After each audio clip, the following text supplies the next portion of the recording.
एक लड़की की शादी उसकी मर्जी के खिलाफ एक सीधे साधे लड़के से की जाती है, जिसके घर में एक माँ के अलावा और कोई नहीं है।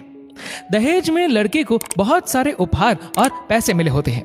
लड़की किसी और लड़के से बेहद प्यार करती थी और लड़का भी। लड़की शादी होके आ गई अपने ससुराल। सुहाग रात के वक्त लड़का दूध लेके आता है तो दुल्हन सवाल पूछती है अपने पति से। एक पत्नी की मर्जी के बिना पति उसको हाथ लगाए तो उसे बलात्कार कहते हैं या हक। पति ने कहा, आपको इतनी लंबी और गहरी जाने की कोई जरूरत नहीं है, बस दूध लाया हूं, पी लीजिएगा, हम सिर्फ आपको शुभ रात्रि कहने आए थे, कह के कमरे से निकल जाता है। लड़की मन मारकर रह जाती है क्योंकि लड़की चाहती थी कि झगड़ा हो ताकि मैं इस गवार से पीछा छुड़ा सकूं। है तो दुल्हन मगर घर का कोई भी काम नहीं करती, बस दिन भर ऑनलाइन रहती और न जाने किस किस से बातें करती।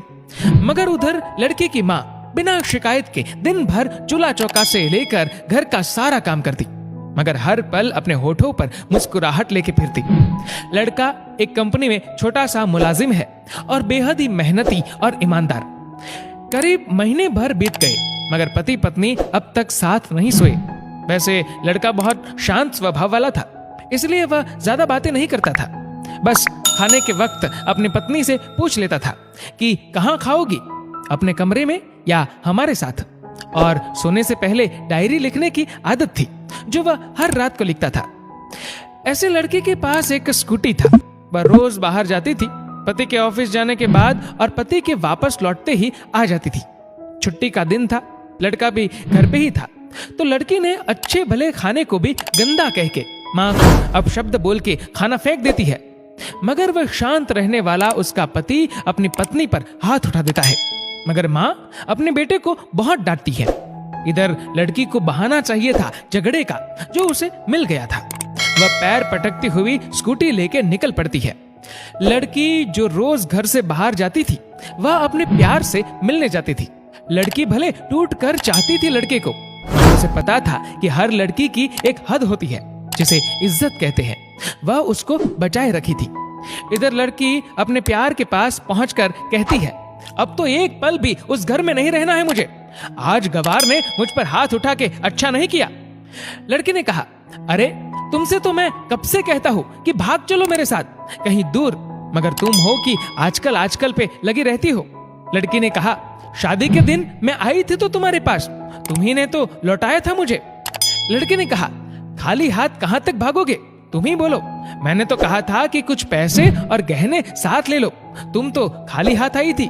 आखिर दूर एक नई जगह में जिंदगी नए सिरे से शुरू करने के लिए पैसे तो चाहिए ना। लड़की ने कहा, तुम्हारे और मेरे प्यार के बारे में जानकर मेरे घर वालों ने बैंक के पासबुक, एटीएम और मेरे गहने तक रख लिए थे, तो मैं क्या लाती अपने साथ। हम दोनों मेहनत करके कमा भी तो सकते थे। लड़के ने कहा, चलाकर इंसान पहले सोचता है और फिर काम करता है, खाली हाथ भागते तो ये इश्क का भूत 2 दिन में उतर जाता, समझी। और जब भी तुम्हें छूना चाहता हूँ बहुत नखरे हैं तुम्हारे, बस कहती हो शादी के बाद। लड़की ने कहा, हाँ शादी के बाद ही अच्छा होता है ये सब, और सब तुम्हारा तो है। मैं आज भी एक कुंवारी लड़की हूँ, शादी करके भी आज तक उस गवार के साथ सो न सकी क्योंकि तुम्हें ही अपना पति मान चुकी हूँ। बस तुम्हारे नाम की सिंदूर लगानी बाकी है, बस वह लगा दो, सब कुछ तुम अपनी मर्जी से करना। लड़के ने कहा, ठीक है मैं तैयार हूँ, मगर इस बार कुछ पैसे जरूर साथ लेके आना। मत सोचना हम दौलत से प्यार करते हैं, हम सिर्फ तुमसे प्यार करते हैं, बस कुछ छोटी मोटी बिजनेस के लिए पैसे चाहिए। लड़की ने कहा, उस गवार के पास कहाँ होगा पैसा, मेरे बाप से 3 लाख रुपया ऊपर से मारुति कार ली है, बस कुछ गहने हैं वह लेके आओगे आज। लड़का लड़की को होटल का पता देकर चला जाता है।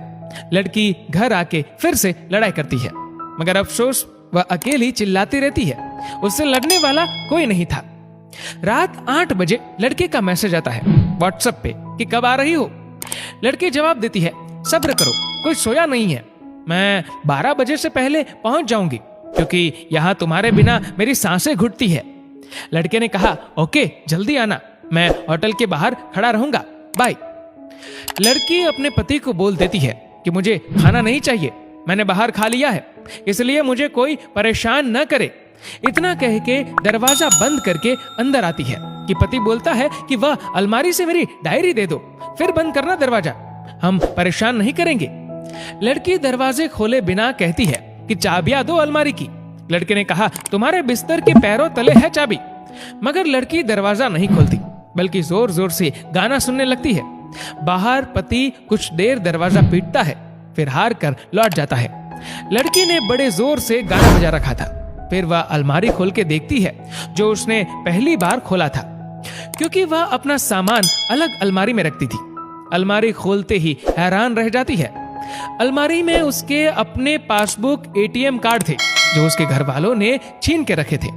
खोल के चेक किया तो उसमें वह पैसे भी ऐड थे जो दहेज में लड़के को मिले थे, और बहुत सारे गहने भी जो एक पेपर के साथ थे, और उसकी मिल्कियत लड़की के नाम थी। लड़की बेहद हैरान और परेशान थी। फिर उसकी नजर डायरी में पड़ती है और वह जल्दी से वह डायरी निकाल के पढ़ने लगती है। लिखा था, तुम्हारे पापा ने एक दिन मेरी माँ की जान बचाई थी अपना खून देकर। मैं अपनी माँ से बेहद प्यार करता हूँ, इसलिए मैंने झुककर आपके पापा को प्रणाम करके कहा कि आपका यह अनमोल एहसान कभी नहीं भूलूंगा। कुछ दिन बाद आपके पापा हमारे घर आए, हमारे तुम्हारे रिश्ते की बात लेकर, लेकिन उन्होंने आपकी हर बात बताई हमें कि आप एक लड़के से बेहद प्यार करती हो। आपके पापा आपकी खुशी चाहते थे, इसलिए वह पहले लड़के को जानना चाहते थे। आखिर आप अपने पापा की प्रिंसेस जो थी, और हर बाप अपने प्रिंसेस के लिए एक अच्छा ईमानदार प्रिंस चाहता है। आपके पापा ने खोज करके पता लगाया कि वह लड़का बहुत सी लड़की को धोखा दे चुका है और पहली शादी भी हो चुकी है, पर आपको बता न सके, क्योंकि उन्हें पता था कि ये जो इश्क का नशा है वह हमेशा अपनों को गैर और गैर को अपना समझता है। एक बाप के मुंह से एक बेटी की कहानी सुनकर मैं अचंभित हो गया। हर बाप यहाँ तक शायद ही सोचे। मुझे यकीन हो गया था कि एक अच्छा पति होने का सम्मान मिले न मिले, मगर एक दामाद होने की इज्जत मैं हमेशा पा सकता हूँ। मुझे दहेज में मिले सारे पैसे मैंने तुम्हारे अकाउंट में जमा कर दिए हैं, और तुम्हारे घर से मिली गाड़ी आज भी तुम्हारे घर पे है, जो मैंने इसलिए भेजी ताकि जब तुम्हें मुझसे प्यार हो जाए तो साथ चलेंगे कहीं दूर घूमने। रही बात दहेज की, दहेज इस नाम से नफरत है मुझे, क्योंकि मैंने इस दहेज में अपनी बहन और बाप को खोया है। मेरे बाप के अंतिम शब्द भी यही थे कि किसी बेटी के बाप से कभी 1 रुपया न लेना, मर्द हो तो कमा के खिलाना, तुम आजाद हो, कहीं भी जा सकती हो। डायरी के बीच पन्नों पर तलाक की पेपर है, जहां मैंने पहले ही साइन कर दिया है। जब तुम्हें लगे कि अब इस गवार के साथ नहीं रहना है तो साइन करके कहीं भी अपनी सारी चीजें लेके जा सकती हो। लड़की हैरान थी, परेशान थी। न चाहते हुए भी गवार के शब्दों ने दिल को छुआ था। न चाहते हुए भी गवार के अनदेखे प्यार को महसूस करके पलकें नम हुई थी। आगे लिखा था, मैंने तुम्हें इसलिए मारा क्योंकि आपने माँ को गाली दी, और जो बेटा खुद के आगे माँ की बेइज्जती होते सहन कर पाए, फिर वह बेटा कैसा? कल आपके भी बच्चे होंगे, चाहे किसी के साथ भी हो, तब महसूस होगी माँ की महानता और प्यार। आपको दुल्हन बना के हम सफर बनाने लाया हूँ, जबरदस्ती करने नहीं। जब प्यार हो जाए तो भरपूर वसूल कर लूंगा आपसे। आपके हर गुस्ताखी का बदला हम शिद्दत से लेंगे। हम आपसे, अगर आप मेरी हुई तो बेपनाह मोहब्बत करके, किसी और की हुई तो आपके हक में दुआएं मांग के।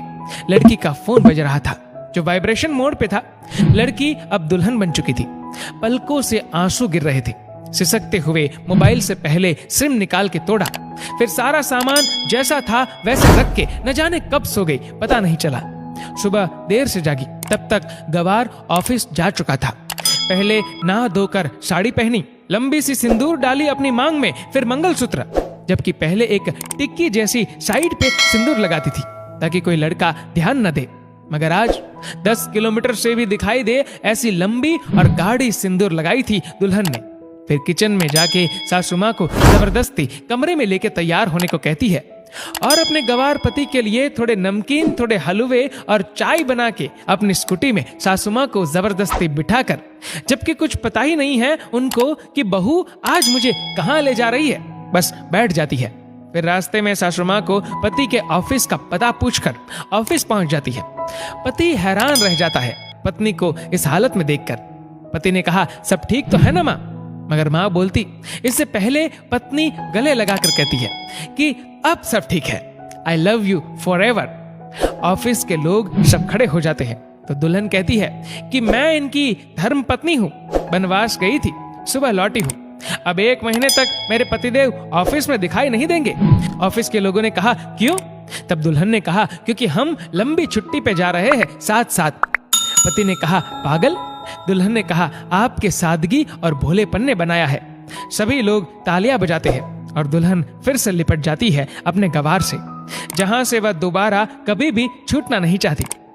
बड़े कड़े फैसले होते हैं कभी कभी हमारे अपनों के, मगर हम समझ नहीं पाते कि हमारे अपने हमारी फिक्र खुद से ज्यादा क्यों करते हैं। माँ बाप के फैसलों का सम्मान करें, क्योंकि ये 2 ऐसे शख्स हैं जो आपको हमेशा दुनियादारी से ज्यादा प्यार करते हैं।